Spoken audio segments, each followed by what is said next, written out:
Hai semua para penggila catur, kembali lagi di channel Mesin Catur. Bersama saya, Bang Kemal.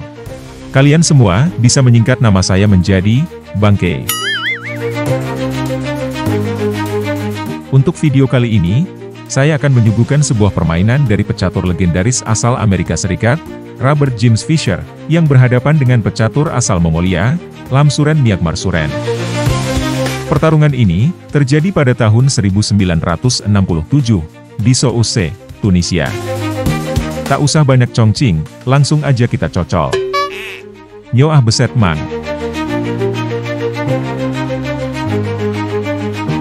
Di sini Fisher berada pada posisi putih, sementara Myanmar Suren berada pada posisi hitam. Dan saya berada pada posisi nyabutin uban. Fisher membuka dengan E4. Dibalas E6, lalu D3, D5, kuda D2, kuda F6, G3, C5, gajah fianchetto, kuda C6, dan kuda F3. Kini kita memasuki formasi pertahanan Sisilia, variasi Prancis. Hitam lanjut gajah E7, lalu kedua belah pihak saling mengamankan raja ke dalam istana.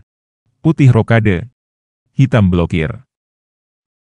Pion maju seperti security mall, mengusir kuda yang lagi parkir sembarangan. Kuda mundur. Benteng mingser sedikit, nambahin satpam buat jagain pion center. Hitam terus membanjiri sayap menteri dengan bocah ingusan, dan kuda mundur ke F1. Kemudian pion terus merangsek ke sayap menteri. Putih tak mau kalah, bersiap menyerang sayap raja. Pion dimainkan ke H4. Pion berlari ke A5, gajah standby di F4.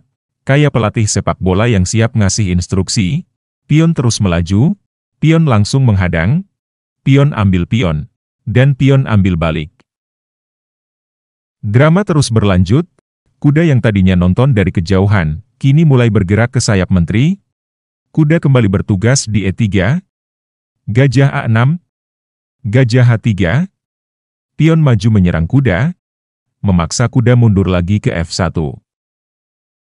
Pertempuran makin bertambah seru, kuda membantu serangan ke B6, kuda jumping ke G5, kuda naik menyerang gajah. Gajah yang tadinya santai, langsung mundur sambil ngelus dagu. Gajah maju menghantam kuda, gajah membalas sembari menekan menteri. Menteri gak mau kena masalah langsung kabur ke D7. Namun gak lama kemudian menteri gaspol ke H5. Drama terus bergulir, benteng dengan percaya diri bergerak ke C8, kuda pindah santai ke D2, dan hitam merespon dengan langkah yang kurang bagus, kuda ditaruh di C3, seperti anak magang yang disuruh kerja, tapi gak ngerti apa yang harus dilakukan. Atau mungkin si kuda lagi cari tempat buat tidur siang yang nyaman.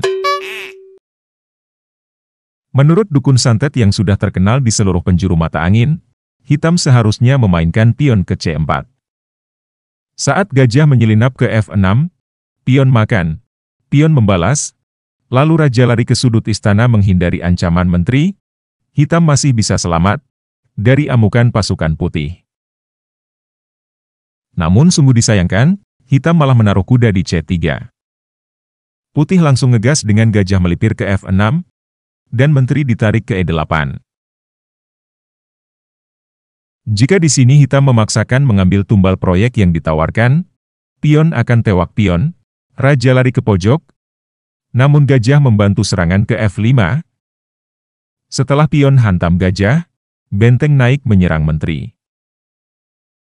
Menteri menghindar ke belakang, benteng cocol pion, menteri mingser ke G8, benteng G7, menteri makan, pion membalas, raja cocol pion, benteng E1.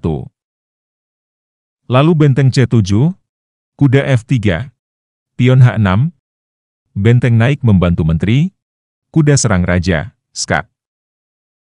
Setelah raja menyelamatkan diri ke H2, benteng mingser melindungi raja, menteri F6, sehabis raja kabur, raja akan masuk ke dalam dubur, skakmat.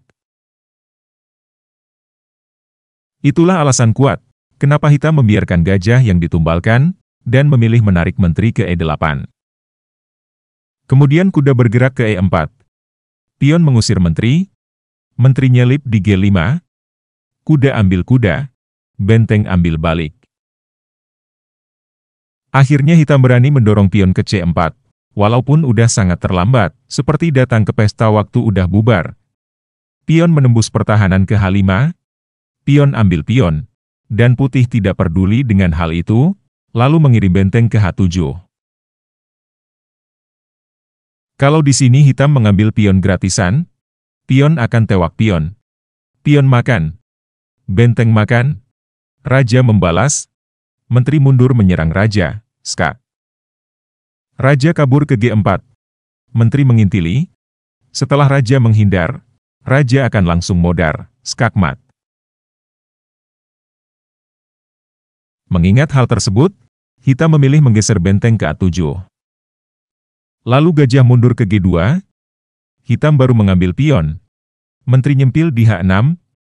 Setelah menteri F7, Robert James Fisher membuat langkah super gila. Jika kalian ingin menebak langkah selanjutnya, yang akan diambil oleh Fisher, kalian bisa menjanda sejenak video ini. Gimana guys, apakah sudah ketemu?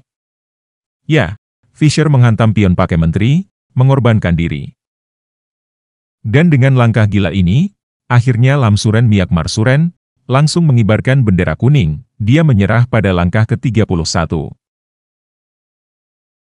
Karena setelah raja dipaksa menghabisi menteri, pion cocol pion skak, sehabis raja makan pion, raja akan tewas menjadi minion, skakmat.